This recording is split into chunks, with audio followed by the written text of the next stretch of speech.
So Neill, as a physiotherapist working with cyclists for almost 10 years, what are the best exercises you've seen to help them with off-bike? Yeah, so as you mentioned, Cam, I'm kind of a hybrid. I'm a sports physio first and foremost, but I now specialise purely in cycling biomechanics. And so sometimes there's a lot of overlap in my work where we're correcting the person's position, but we're also giving them specific exercises to correct positional based problems, asymmetries, this type of stuff. So the two things kind of go pretty well hand in hand, and that kind of training, the physio degree, and that biomechanical slant towards the way that I work, it does have a lot of positive overlap for the fitting world, and particularly for helping to resolve people's problems. And for years I've been giving people specific off-bike exercises to do. I don't make this a huge part of my fitting process unless the person is either really deficient in these areas or they specifically ask me about this stuff. But these, I've come up with 5 of my best off-bike exercises, and these are very specifically not to improve your strength for the purposes of sprinting and for fitness. This is stuff to do with core stabilization, pelvic stability on the bike, this type of stuff. Some of these can be used for correcting asymmetries if the person's got one really strong leg and one really weak leg, for example. But these are very specifically for resolving postural and stabilization based problems on the bike. So sprint power for 99% of people out there is one of the least trainable aspects of a person's physiology. They say that, sprinters are born and GC riders are built. And so again, I'm not saying don't do strength training, because it is highly valuable in certain circumstances. But it is one of the least trainable aspects of your physiology. So if you're trying to improve your sprint power, don't necessarily go with these. You'd be looking more at neuromuscular, high energy, high speed, high force type exercises, which I'm sure you'll be able to chime in with a lot more for perhaps another topic for a different video, now that you're a certified strength and conditioning coach. Soon to be. Soon to be. Yes. You get your certificate soon, along with all of your other accolades. It's great. So these are specifically for improving your stabilization, particularly of the rider. So the two of them, the first two are core stabilization exercises, and I've tried to choose 2 which basically have the biggest or widest kind of catchment of muscle groups, which will kind of help you the most. These are both both orientated around the obliques and the deep core stabilization musculature around your torso here. So the oblique plank rotations, or side planks with rotation. Now, you actually got me doing some of these in your process that we're going through with my off-bike training. These are really good because they stabilize the side musculature of the rider, their glutes that abduct the leg, their lateral torso musculature, all the little intercostals, everything which limits pelvic rock on a bike, right? So if you're hyperflexible, this could be a problem for you. If you're unstable on the seat, this could be a problem for you.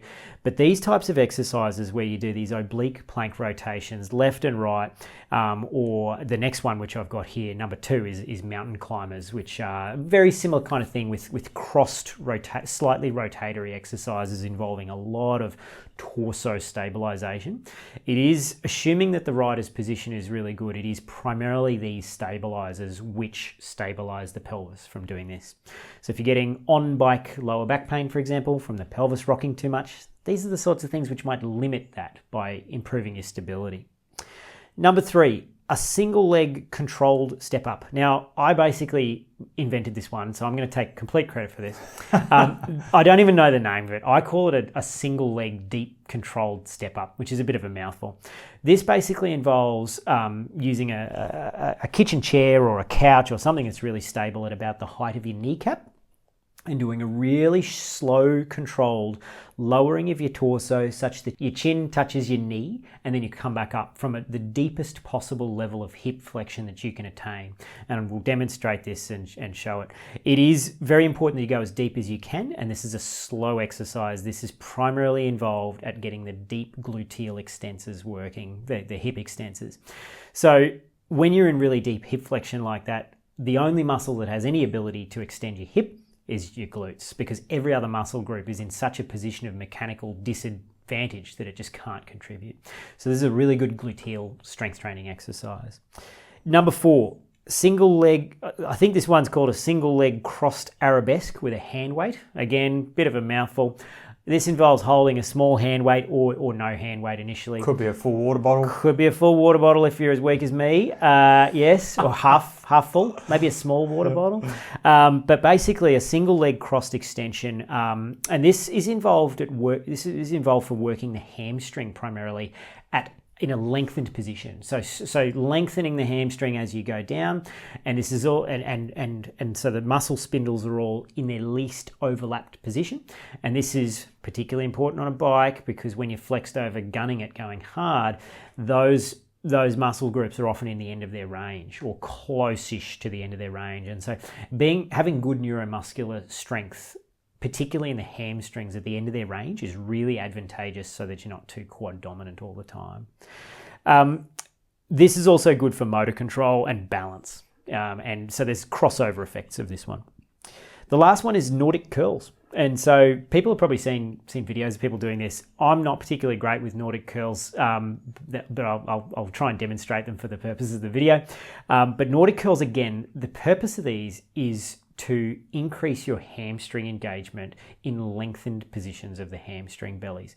So the muscle bellies are lengthening out slowly and steadily, very high level hamstring exercise. This is sort of like a harder version of the crossed arabesque. And again, it's aimed at being able to provide strong neuromuscular power from the hamstring bellies when you're in a deeply flexed position, like on a bike. A lot of people are heavily anterior chain dominant because of positional problems, the seat's too high, whatever. Anything which kind of predisposes you towards more quadricep dominance you can kind of counteract some of that by doing these. The last two are very specifically aimed at the hamstrings. The purpose is to improve the neuromuscular strength at the bottom of the stroke of the hammies, but also to promote pedal stroke efficiency. So the larger the duration of crank rotation that the force is applied, the larger the area under the curve of your power generation when you're putting downwards force on the pedals. So if you have a very smooth, controlled pedal stroke for a large duration of crank rotation, which is hugely dependent upon the relative contribution of your hamstring strength to the pedal stroke, it will reduce the quadricep dominance, increase the area under the curve so you're more efficient, and as a nice side effect, it will drastically limit your propensity for developing patella issues. So patella maltracking problems, fat pad impingement, patella tendonitis, all these issues which are related often to over-dominance of the quadricep group. And I put those two in there because it's so common that the hammies are so weak compared to the quads in a lot of people, that these are really, really valuable for a huge number of people. Okay. Yeah. So I've tried to keep it at 5. Yes. Yeah. So the question that you probably can't answer because everyone's different, how many sets, how many reps, and how often should you do these exercises? Yeah, good question. If you're riding 3, 4, 5 days a week, you don't want to overly fatigue yourself. None of these are really brutal in the sense that they will give you huge amounts of delayed onset muscle soreness, except maybe the Nordic Curls. They can be pretty tough if you really push them. So I'd probably go twice a week, and I'd aim for probably 2 sets of 10 of each one, something like that initially. If you're not getting any delayed onset muscle soreness at all, you don't feel like you're doing anything, go up to 3 sets of 10 and then go to 3 sets of 15. Or if you are, back it off a bit. Yes, yeah. Yeah, it's as you said to me when you introduced strength training into my training protocol, look, there's no point creating so much DOM, so much delayed onset muscle soreness that you then can't ride because of it, yeah. But these are pretty safe to do for pretty much everyone. Be slightly careful of the Nordic Curls that you don't go too deep and hurt your hamstrings. And if you don't like the feel of those falling down onto the floor when your hamstrings let go and that kind of stuff, just be a little bit careful, do them on some soft carpet, maybe put a pillow there, that type of thing. But twice a week would be probably a good move for a lot of people, yeah. And hopefully they will prevent you from getting stuff like lower back pain from pelvic rocking and improve your general efficiency of your pedal stroke. Yeah.